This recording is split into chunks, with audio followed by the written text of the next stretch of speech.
যে মসজিদের সামনে শত শত ভিক্ষুক বসে থাকে, সেই মসজিদে আপনার কোনো উন্নয়নের আর কোনো জায়গা নাই ভাই, জায়গা নাই ভিতরে।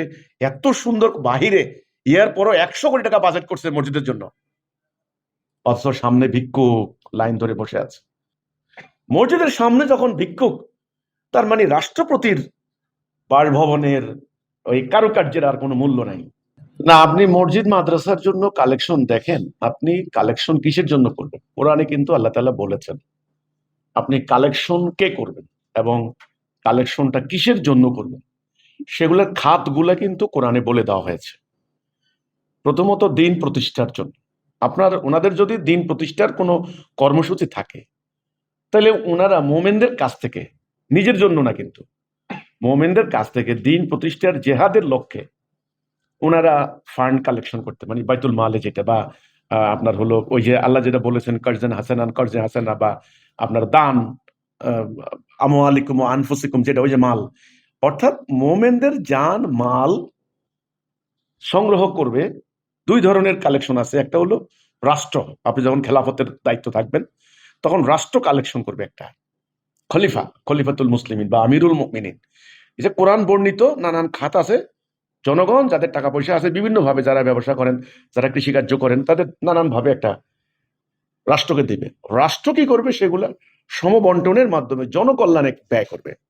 এটা হলো একটা ব্যাপার, আপনার কিন্তু ব্যাপারটা বুঝতে হবে যে জনকল্যাণে, মানুষের অভাব অনটন, চিকিৎসা, মানুষের বাসস্থান, এই ইত্যাদি, অর্থাৎ জনকল্যাণে রাষ্ট্র সেটা ব্যয় করবে। ওকে, এইবার মোমেনদেরকে আল্লাহ যে দান করার কথা বলেছেন, আপনার ব্যক্তিগত দান, পার্সোনাল দান, সেগুলি কাকে কাকে মানে দান করতে বলেছে আপনি বলেন? সেগুলি দান করতে বলেছেন যে অসহায়, এতিম, দরিদ্র, মানে হলো আপনার ইয়ে গরিব, ওকে, এনাদেরকে, এবং পথচারী, এই পর্যটক, এই সমস্ত মানে খাতগুলো আছে, আপনি কোরআন শরীফ পড়ে দেখেন না, খাতগুলো আছে।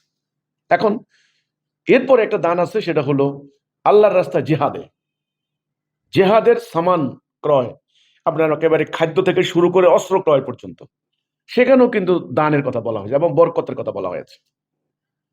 কিন্তু মসজিদ মাদ্রাসা, একেবারে পার্টিকুলার মসজিদ মাদ্রাসা দান করা, এটা আপনি কিন্তু ঠিক ওইভাবে পাবেন না।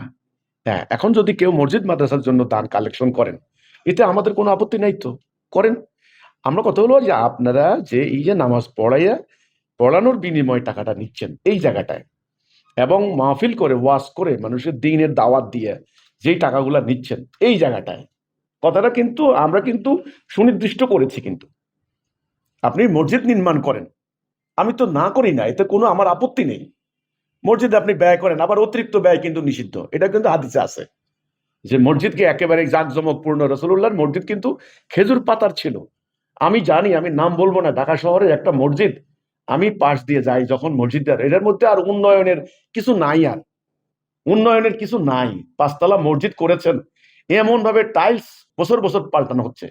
সেখানে শুনলাম গত বছর 110 কোটি টাকা নতুন করে বাজেট করেছে এই মসজিদে, অথচ মসজিদের সামনে প্রতি জুম্মার দিনে অন্তত কয়েকশো ফকির ভিক্ষুক ঝোলা টোলা নিয়ে ভিক্ষা করে। তাহলে আমি এর কোনো হিসাব মিলাতে পারি না ভাই। আমি যে মসজিদে 100 কোটি টাকা বাজেট করলাম, আমি ওই টাকা কোথা থেকে আসে, আমি সেটা সোর্স নাই বললাম। সুদ ঘুষ বা অর্থ পাচার, ওরা আমি নাই বললাম, সোর্স নাই বললাম। 100 কোটি টাকা বাজেট করলেন, 1 টাকাও কিন্তু মসজিদে ব্যয় করার আর কোনো জায়গা নাই। মানে কোটি কোটি টাকা অলরেডি ব্যয় হয়ে গেছে ভিতরে, আর জায়গা নাই। এসি আছে যথেষ্ট সুন্দর, হুজুর যে চেয়ারে বসেন ভয়াবহ, এটা একেবারে সিংহাসন, সুলতানের সিংহাসন, সব ঠিক আছে। কিন্তু মসজিদের বাহিরে শত শত ভিক্ষুক প্রতিদিন ভিক্ষার ঝুলি নিয়ে বসে আছে। এটা তো আমাদের সমাজ ব্যবস্থার আসল চিত্র। মসজিদের সামনে যখন ভিক্ষুক, তার মানে রাষ্ট্রপতির বাসভবনের ওই কারুকার্যের আর কোনো মূল্য নাই। ওই ভিক্ষাবৃত্তি হচ্ছে রাষ্ট্রের মূল চরিত্র। আমরা ইসলামের কনসেপ্টটা বুঝতে হবে। এরা তো সস্তা, আমার বিরুদ্ধে জনগণকে খেপাই দিচ্ছে, সস্তা এই লোকটা ইসলাম ধ্বংস করতে দাঁড়াইছে। না, আমি ইসলাম ধ্বংস করতে দাঁড়াই নাই, তোমরা বরং ইসলামকে ধ্বংস করে দিয়েছ। ইসলামকে পরনির্ভরশীল একটা অযৌক্তিক কর্মকাণ্ডের ধর্মে পরিণত করেছো তোমরা, আমি তো সেটা করিনি। আমি কি বলতে চেয়েছি, মসজিদ মাদ্রাসায় আপনি দান করেন, কোন মাদ্রাসায়?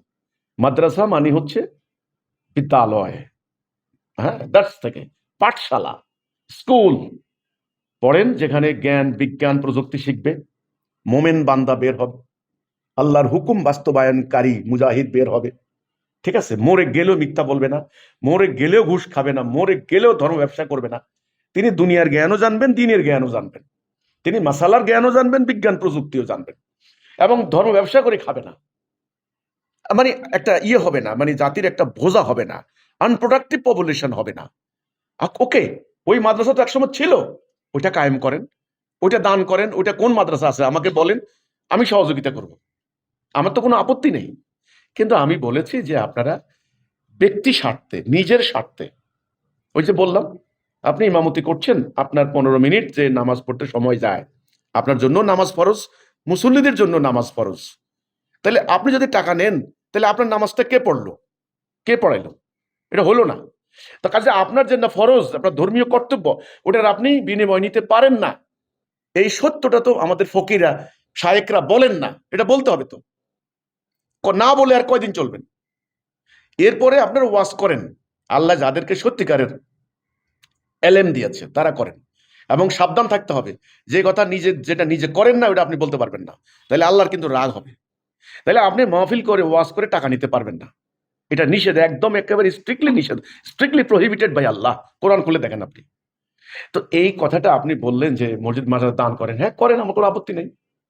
কিন্তু ওই মসজিদটা হইতে হবে আল্লাহর ঘর, যেখানে আল্লাহর হুকুম বলবৎ করা হয়, যেই মসজিদ থেকে আল্লাহর হুকুমের ঘোষণা দেওয়া হয়, যেই মসজিদ থেকে মানুষের যাবতীয় সংকটের সমাধান করা হয়, যেই মসজিদের থেকে একসময় আল্লাহ রসুলের মসজিদ, সেখানে ট্যাক্স কালেকশন করতো। ট্যাক্স বলতে আজকের ট্যাক্স না ভাই, এই জুলুমের ট্যাক্স না, দান সাদাকাত হইতো, সেখানে এতিম অসহায় তাদেরকে দেওয়া হইতো। এই যে এই মসজিদে, সেখানে বসে বিচার ফাইসালা হইতো কোরআনের আইনে হইতো, এবং যুদ্ধের অভিযানের ঘোষণা দেওয়া হইতো মসজিদের সামনে।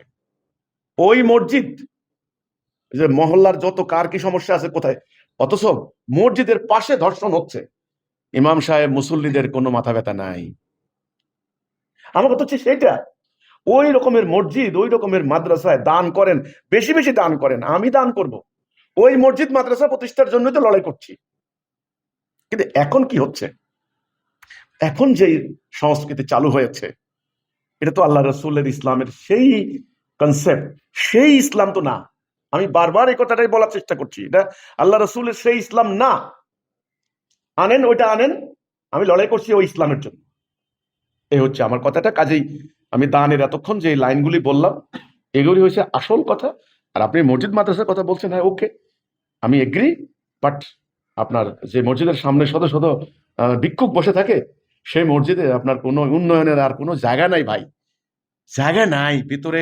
এত সুন্দর বাহিরে, ইয়ার পরও 100 কোটি টাকা বাজেট করছে মসজিদের জন্য, অথচ সামনে ভিক্ষুক লাইন ধরে বসে আছে।